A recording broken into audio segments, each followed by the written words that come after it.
নমস্কার বন্ধুরা, আমার রান্নাঘরে আপনাদের সবাইকে স্বাগত। আজকে আমি এনেছি সম্পূর্ণ নিরামিষ একটি রেসিপি, নিরামিষ আলু পটলের রসা। এই গরমে গরম ভাতের সাথে তৃপ্তি সহকারে খাবেন এই রেসিপিটি দিয়ে। বন্ধুরা, রেসিপিটি ভালো লাগলে আমার চ্যানেলটি প্লিজ সাবস্ক্রাইব করবেন, লাইক করবেন, শেয়ার করবেন।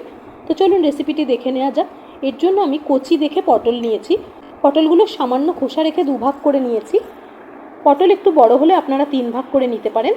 আলুগুলো আমি ডুমো ডুমো করে কেটে নিয়েছি। পটলগুলোতে নুন হলুদ মেখে নেব, এতে করে পটলগুলি ভাজার সময় তাড়াতাড়ি নরম হয়ে যাবে। নিয়েছি 1 টেবিল চামচ ঘরে পাতা টক দই। এটি একদম ফ্রেশ টক দই। এতে সামান্য কর্নফ্লাওয়ার মিশিয়ে নেব, এতে করে দইটা রান্না করার সময় ফেটে যাবে না। কর্নফ্লাওয়ার না থাকলে আপনারা ময়দা বা আটাও নিতে পারেন। আলু পটলের রসার জন্য একটা মশলা রেডি করে নেব। এর জন্য একটা বাটিতে 1/2 চামচ ধনে গুঁড়ো, 1/2 চামচ জিরে গুঁড়ো, 1/4 চা চামচ লাল লঙ্কা গুঁড়ো, 1/4 চা চামচ থেকে একটু কম গরম মশলার গুঁড়ো, 1/4 চা চামচ হলুদ নিয়ে এতে সামান্য জল মিশিয়ে রেডি করে রাখব। কড়াইতে সাদা তেল গরম করতে দিয়েছি। তেল ভালো করে গরম হলে এতে নুন হলুদ মেখে রাখা পটলগুলো দিয়ে দেব। এপিট ওপিট নাড়াচাড়া করে মিডিয়াম ফ্লেমে রেখে পটলগুলো আমি ভেজে নেব।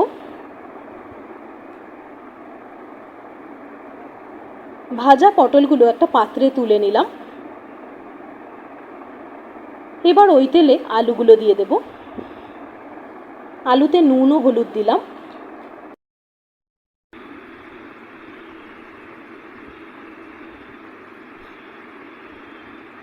আলুগুলো আমি বেশ লালচে করে ভেজে তুলে নেব। এবার ওই তেলে দিয়ে দিলাম সামান্য পরিমাণে হিং, এটা অপশনাল। দিলাম গোটা এলাচ ও দারচিনি, একটা তেজপাতা, সামান্য গোটা জিরে।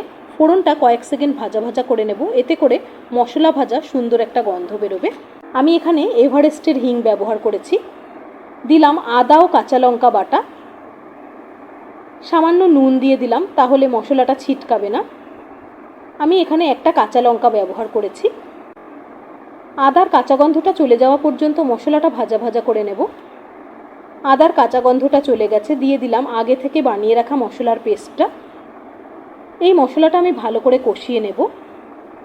দেব টক দইটা।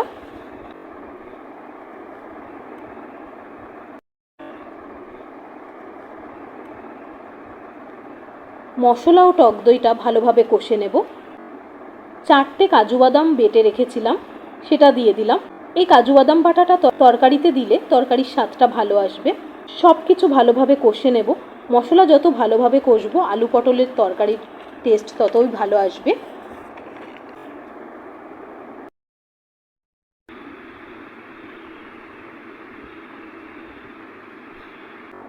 সামান্য নুন দিলাম।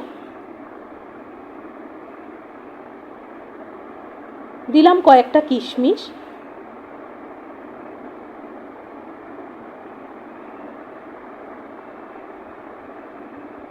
দু 3 মিনিট ভাজা ভাজা করার পর ভাজা আলু পটলগুলো দিয়ে দিলাম।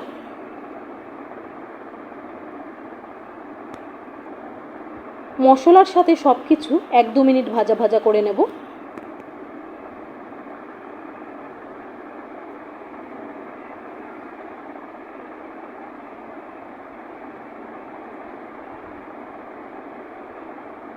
এবার পরিমাণ মতো জল দিয়ে দেব। টক দইয়ের বাটিতে করে জলটা দিলাম।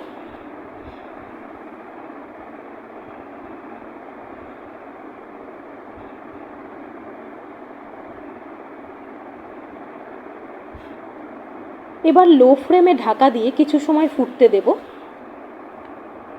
5-6 মিনিট পর ঢাকাটা সরিয়ে নেব। আলুগুলো খুব সুন্দরভাবে সেদ্ধ হয়েছে।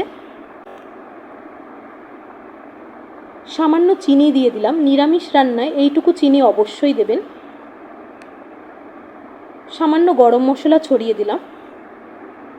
সব কিছু ভালোভাবে মিশিয়ে ঢাকা দিয়ে গ্যাসটা আমি বন্ধ করে দেব। ব্যাস, তাহলেই রেডি হয়ে যাবে মুখে লেগে থাকার মতো নিরামিষ আলু পটলের রসা।